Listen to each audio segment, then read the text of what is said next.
Assalamualaikum warahmatullahi wabarakatuh. Perkenalkan, kami dari kelompok 17, dan di sini kami akan mempresentasikan hasil dari final project tentang analisis data finansial kami yang berjudul Analisis Faktor yang Memengaruhi Jumlah Klaim Asuransi Perjalanan Make My Trip dengan Regresi Poisson. Sebelum itu, anggota kelompok dari kelompok kami adalah saya sendiri, yaitu Ayu Putu Alika Prameswari Riananda dengan NRP akhir 51, dan Muhammad Naufal Rabani dengan NRP akhir 63. Nah, dalam penelitian kami ini ditulis berdasarkan laporan yang sudah kami buat, yaitu yang pertama ada pendahuluan, kedua tinjauan pustaka, ketiga metode penelitian, keempat analisis dan pembahasan, serta kelima kesimpulan. Nah, yang pertama kami akan masuk ke pendahuluan. Nah, di sini ada latar belakang dan permasalahan dari penelitian kami. Nah, jadi asuransi itu merupakan suatu perjanjian yang dapat melindungi seseorang atas risiko yang terjadi di masa depan. Nah, risiko-risiko tersebut nantinya akan diberikan ganti rugi oleh pihak asuransi. Tetapi dengan syarat, seorang yang memiliki risiko tersebut haruslah membayar sejumlah iuran. Nah, risiko itu tentunya tidak dapat dihindari bagi setiap orang, termasuk risiko saat seseorang melakukan perjalanan. Contohnya saja, di Amerika terdapat 1 juta penerbangan yang mengalami keterlambatan dan ada 100.000 penerbangan yang dibatalkan sepanjang tahun 2021. Lalu, terdapat juga kematian karena perjalanan kereta api di tahun 2021 sebesar 893, yang mana angka ini meningkat dari tahun sebelumnya, yaitu meningkat sebesar 20%. Nah, karena itu, sangat penting bagi seseorang memiliki asuransi perjalanan. Dan karena adanya asuransi perjalanan ini, tentunya akan ada klaim-klaim yang terjadi ke depannya. Dan klaim yang terjadi ini tentunya tidak akan mudah untuk diprediksi. Karena bagi perusahaan asuransi, klaim yang akan terjadi ini nantinya perlu disiapkan suatu dana, agar perusahaan asuransi juga bisa menyiapkan resiko tersebut. Karena itu, penelitian kami mengangkat permasalahan bagaimana cara menghitung faktor-faktor yang memengaruhi jumlah klaim asuransi perjalanan dan bagaimana cara mendapatkan model regresi terbaik untuk jumlah klaim asuransi perjalanan. Dan dalam permasalahan dari penelitian kami ini, kami menggunakan data yang diambil dari Kaggle dan juga data tersebut merupakan data dari perusahaan Tour and Travels di India yang bernama Make My Trip. Dan di penelitian ini kami juga akan menggunakan metode regresi Poisson. Nah, selanjutnya adalah tinjauan pustaka. Nah, di sini ada asuransi perjalanan. Nah, seperti yang sudah disebutkan sebelumnya, asuransi itu merupakan perjanjian dari dua belah pihak untuk menanggung suatu risiko di masa depan dengan syarat bahwa orang yang ditanggung tersebut haruslah membayar sejumlah iuran. Nah, salah satu dari jenis asuransi adalah asuransi perjalanan. Dan seperti namanya, asuransi perjalanan itu digunakan untuk melindungi seseorang yang sedang dalam perjalanan. Nah, mungkin sebagian orang itu tidak punya asuransi perjalanan, karena mungkin menganggap tidak terlalu penting, karena perjalanan hanya dilakukan sesekali saja. Tetapi, bagi negara seperti Eropa dan Amerika, asuransi perjalanan merupakan suatu hal yang wajib. Dan umumnya, ada dua jenis asuransi perjalanan, yaitu asuransi single trip, atau mengcover satu perjalanan saja, atau asuransi perjalanan untuk program tahunan, yang mengcover perjalanan selama 1 tahun dengan maksimal 90 hari. Nah, selanjutnya ada distribusi Poisson. Jadi distribusi ini digunakan untuk suatu peristiwa yang probabilitas kejadiannya sangat kecil dan bergantung pada interval waktu tertentu saja. Nah, ini adalah untuk persamaan distribusi peluang Poisson, yaitu FY sama dengan eksponensial pangkat minus lambda dikali lambda pangkat T per Y faktorial, dengan Y merupakan jumlah kejadian dan lambda merupakan rata-rata keberhasilan. Nah, selanjutnya ada regresi Poisson, yaitu suatu regresi yang memodelkan variabel respon Y dengan variabel prediktor X, dengan syarat variabel respon Y merupakan variabel yang berdistribusi Poisson dan juga merupakan count data. Nah, asal-muasal dari model regresi Poisson ini adalah fungsi penghubung log yang dapat dituliskan sebagai berikut, yaitu G mu I sama dengan ln mu I sama dengan XI pangkat T dikalikan beta. Dan akan didapatkan model regresi Poisson setelah melalui beberapa kali penurunan, yaitu mu I sama dengan eksponensial beta 0 ditambah beta 1 XI1 ditambah beta 2 XI2 sampai seterusnya sampai P. Nah, lalu ada tahapan dari regresi Poisson. Yang pertama adalah mengecek tidak ada multikolinearitas yang terjadi.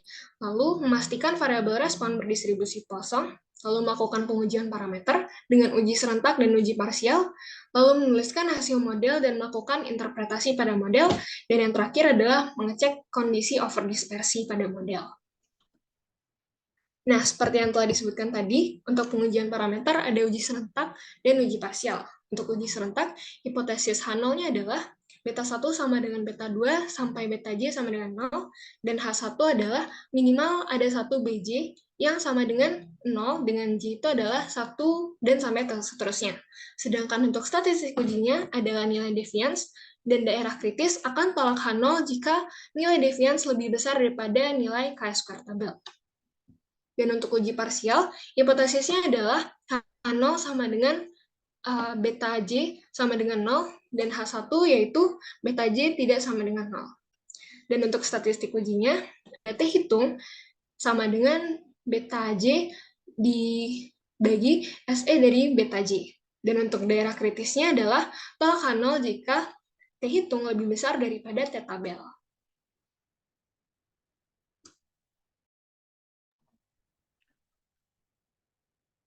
Baik, selanjutnya saya akan menjelaskan tentang regresi Poisson tergeneralisir. Regresi Poisson tergeneralisir ini merupakan pengembangan dari regresi Poisson yang digunakan ketika adanya overdispersi, di mana regresi Poisson tergeneralisir ini memiliki model mu i sama dengan eksponensial beta 0 ditambah beta 1 xi1 ditambah beta 2 xi2 hingga beta p xip. Namun, adapun tahapan untuk melakukan regresi Poisson tergeneralisir ini, yang pertama, melakukan pengujian parameter, yang kedua, menuliskan hasil model dan melakukan interpretasinya. Next. Selanjutnya, regresi Poisson tergeneralisir ini dilakukan dengan 2 uji. Yang pertama, uji serentak dan uji parsial. Dengan uji serentak memiliki hipotesis H0 adalah beta 1 sama dengan beta 2 hingga beta J sama dengan 0. Namun H1-nya adalah minimal ada 1 beta J yang tidak sama dengan 0, di mana J-nya adalah 1, 2, dan seterusnya. Namun untuk statistik uji adalah nilai deviance-nya, D, beta, atau pi. Namun untuk daerah kritis akan tolak H0 jika nilai deviance itu lebih besar dari X kuadrat P, alpha, atau tabel chi-square-nya. Selanjutnya untuk uji parsial memiliki hipotesis H0 adalah beta J sama dengan 0, H1-nya beta J tidak sama dengan 0. Lalu untuk statistik ujinya adalah TJ sama dengan beta topi J dikurangi dengan SE beta topi J. Untuk daerah kritisnya akan tolak H0 jika nilai T mutlak, T hitung mutlak, lebih besar dari T alpha per 2, V. Next. Selanjutnya AKIK Information Criterion atau disingkat AIC.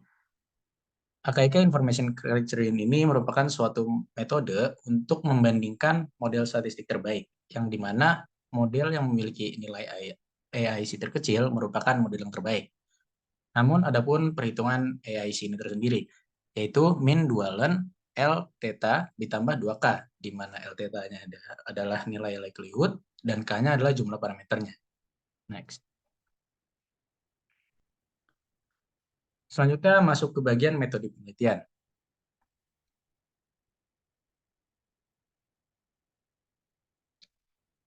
Oke, untuk definisi data, data yang kami gunakan ini merupakan data yang diambil dari website kaggle.com yang berupa data dari suatu perusahaan tour and travels di India yang bernama Make My Trip. Namun untuk definisi data ini sendiri, yang pertama ada variabel umur dengan kategori X1, yaitu ini adalah umur pemegang polis itu sendiri dengan disajikan dengan tipe data kontinu. Lalu yang kedua ada variabel tipe pekerjaan atau dikategorikan dengan X2, yang ini merupakan apakah pemegang polis bekerja pada sektor pemerintahan atau sektor swasta atau wira swasta dengan tipe data kategorik. Selanjutnya ada status kelulusan yang dikategorikan dengan X3, yaitu dengan keterangan apakah pemegang polis lulusan perguruan tinggi atau tidak dengan tipe data kategorik. Selanjutnya ada pendapatan tahunan yang dikategorikan dengan X4. dengan keterangan penghasilan tahunan pemegang polis dalam rupiah India dengan tipe data kontinu. Selanjutnya ada variabel anggota keluarga dengan kategori X5, yaitu adalah jumlah anggota keluarga dengan tipe data kontinu. Selanjutnya ada penyakit kronis dikategorikan dengan X6 dengan keterangan apakah pemegang polis menderita penyakit kronis atau tidak dengan tipe data kategori. Selanjutnya ada frekuensi penerbangan yang dikategorikan dengan X7 dengan keterangan apakah pemegang polis sering melakukan penerbangan atau tidak dengan disajikan tipe data kategori. Selanjutnya ada variabel pernah berpergian ke luar negeri dikategorikan dengan X8 dengan keterangan apakah pemegang polis pernah berpergian ke luar negeri atau tidak dengan tipe data kategori.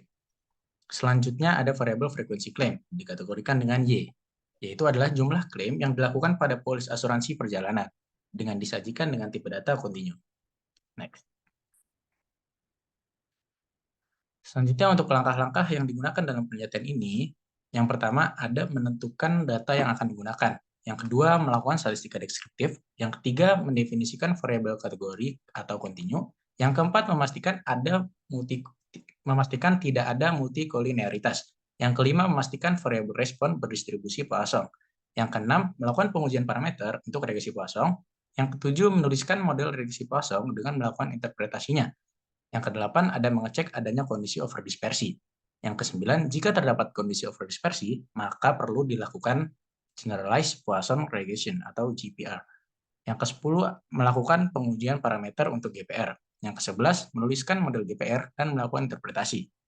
Dan yang terakhir atau ke-12, melakukan pemilihan model terbaik dengan AKK Information Criterion atau AIC. Next.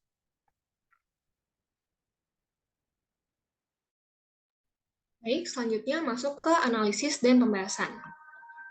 Nah, sebelum melakukan regresi-regresi yang akan dilakukan nanti, kita sebaiknya melakukan statistika deskriptif terlebih dahulu untuk mengetahui bagaimana karakteristik dari variabel-variabel yang akan kita gunakan. Nah, untuk statistika deskriptif ini dilakukan menggunakan software SPSS, dan ini adalah hasil untuk statistika deskriptif variabel kontinu. Nah, untuk variabel umur, untuk nilai minimumnya adalah 25, nilai maksimum 35, rata-ratanya 30,12, dan standar deviasinya adalah 2,99.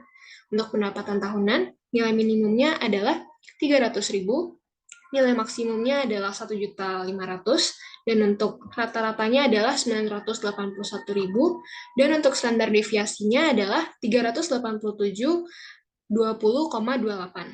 Untuk jumlah anggota keluarga, nilai minimumnya adalah 2, nilai maksimum 9, dan untuk nilai rata-ratanya adalah 4,82. Untuk standar deviasinya adalah 1,96.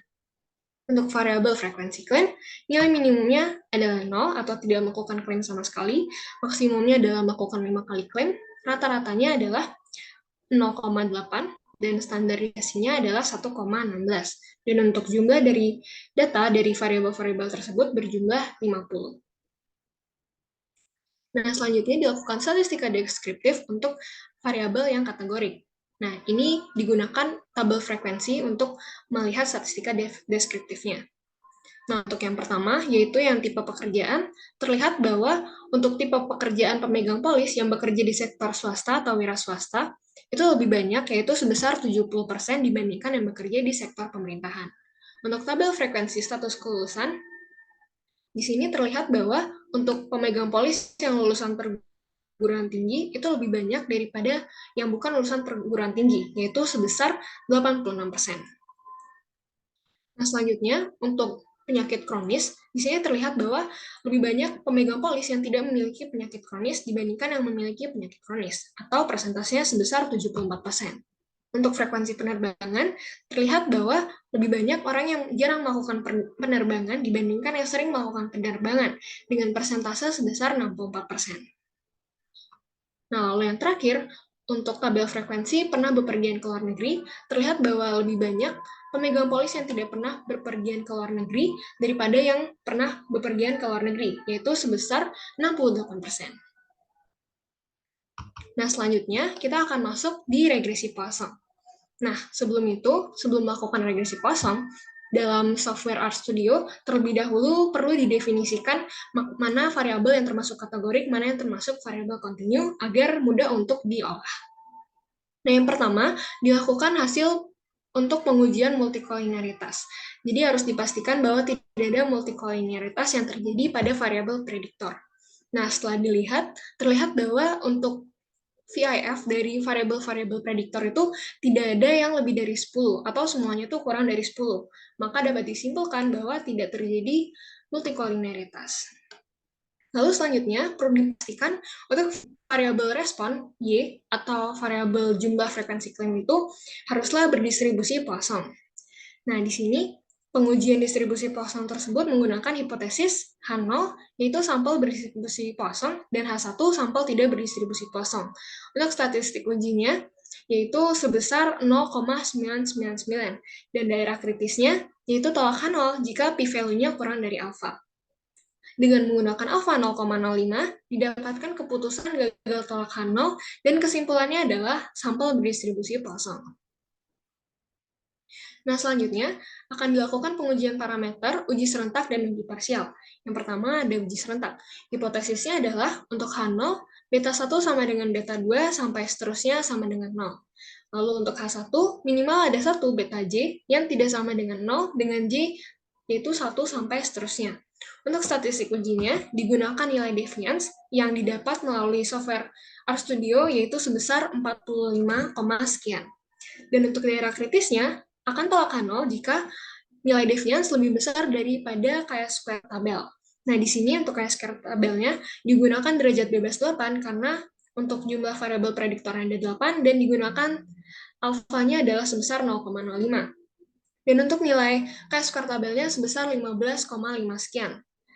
Karena nilai deviance lebih besar daripada nilai chi-square tabel, maka keputusannya adalah tolak H0, sehingga ada variabel yang berpengaruh signifikan terhadap model. Selanjutnya ada uji parsial. Dengan hipotesis H0 yaitu beta J sama dengan 0 dan H1 beta J tidak sama dengan 0. Untuk statistik ujinya, jadi untuk uji parsial ini terlebih dahulu dilakukan uji parsial untuk regresi yang pertama. Tapi di sana didapatkan bahwa masih banyak variabel prediktor yang tidak signifikan terhadap model, atau masih besar daripada 0,05. Karena itu, perlu dilakukan pembuangan pada variabel yang paling tidak signifikan hingga didapatkan variabel-variabel yang signifikan. Dan hasilnya didapatkan bahwa untuk daerah kritisnya akan tolak H0 jika p-value kurang dari alfa dengan alfa 5%, dan didapatkan keputusan tolak H0 dan kesimpulan semua variabel prediktor berpengaruh signifikan terhadap model, yaitu variabel status kelulusan, anggota keluarga, dan variabel frekuensi penerbangan. Nah, karena itu, akan dilakukan regresi ulang kembali untuk mengetahui mana koefisien-koefisien yang didapatkan dari hasil regresi tersebut. Nah, model regresi Poissonnya didapatkan yaitu μi sama dengan eksponensial 1,0426 dikurangi 1,1203 X3 dengan kategori 1 dikurangi 0,215 X5 ditambah 1,2356 X7 dengan kategori 1. Atau untuk interpretasinya adalah pemegang polis yang merupakan lulusan perguruan tinggi, yaitu cenderung memiliki frekuensi klaim asuransi perjalanan yang lebih sedikit, yakni sebesar eksponensial dari minus 1,1203, yaitu 0,326 sekian kali dibandingkan pemegang polis yang bukan merupakan lulusan perguruan tinggi. Lalu yang kedua, untuk setiap kenaikan anggota keluarga sebesar 1 satuan, maka akan menurunkan frekuensi klaim asuransi perjalanan menjadi minus 0,2215 atau sekitar 0,8 sekian kali dari semula. Lalu yang ketiga, pemegang polis yang sering melakukan penerbangan cenderung memiliki frekuensi klaim asuransi perjalanan yang lebih banyak, yakni sebesar eksponensial 1,2356 atau sama dengan 3,4 sekian kali dibandingkan pemegang polis yang jarang melakukan penerbangan. Nah, lalu selanjutnya juga dilakukan cek over dispersi untuk mengetahui apakah dalam data terdapat over dispersi. Nah, di sini over dispersi untuk nilainya itu digunakan nilai taksiran dispersi, yaitu sebesar 1,045884. Karena nilai taksirannya lebih besar daripada 1, maka terdapat kondisi overdispersi, dan regresi harus dilanjutkan ke GPR.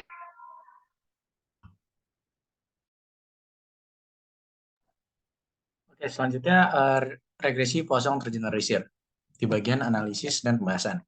Yang pertama dilakukan uji serentak dengan hipotesis H0, beta 1 sama dengan beta 2 hingga beta J sama dengan 0. Dan H1 adalah minimal ada 1 BJ yang tidak sama dengan 0, di mana J-nya adalah 1, 2, dan seterusnya.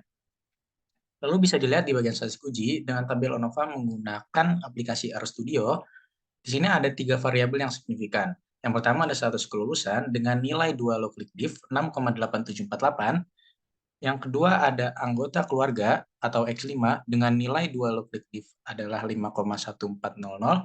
Lalu yang ketiga ada variabel frekuensi penerbangan atau X7 dengan 2 log-lik diff 14,4152. Lalu untuk di daerah kritis, dia akan tolak H0 jika nilai deviansinya lebih besar dari nilai C-square-nya, yang dimana nilai C-square untuk P3 dan alfa 0,05 adalah 7,815. Maka bisa disimpulkan bahwa tolak H0, sehingga ada variabel yang berpengaruh signifikan terhadap model. Next. Selanjutnya untuk uji parsial. Dengan hipotesis H0 adalah BJ sama dengan 0, dan H1 adalah BJ tidak sama dengan 0.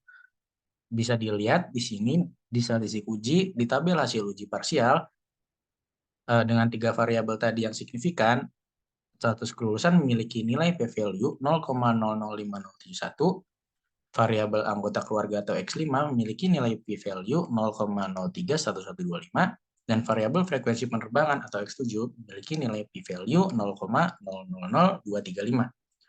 Di bagian daerah kritis akan tolak H0 jika nilai p-value kurang dari 0,05. Bisa dilihat di statistik uji di tabel hasil uji parsial semua nilai p-value dari ketiga variabel sudah kurang dari 0,05. Maka bisa diputuskan atau disimpulkan tolak H0. Sehingga semua variabel berpengaruh signifikan terhadap model. Next. Selanjutnya pemilihan model terbaik. Bisa dilihat di tabel hasil nilai AIC, regresi Poisson, dan GPR. Nilai AIC regression Poisson-nya itu adalah 112,8967. Lalu dinilai AIC GPR adalah 114,8967. Yang dimana nilainya lebih kecil regresi Poisson dibanding GPR. Next.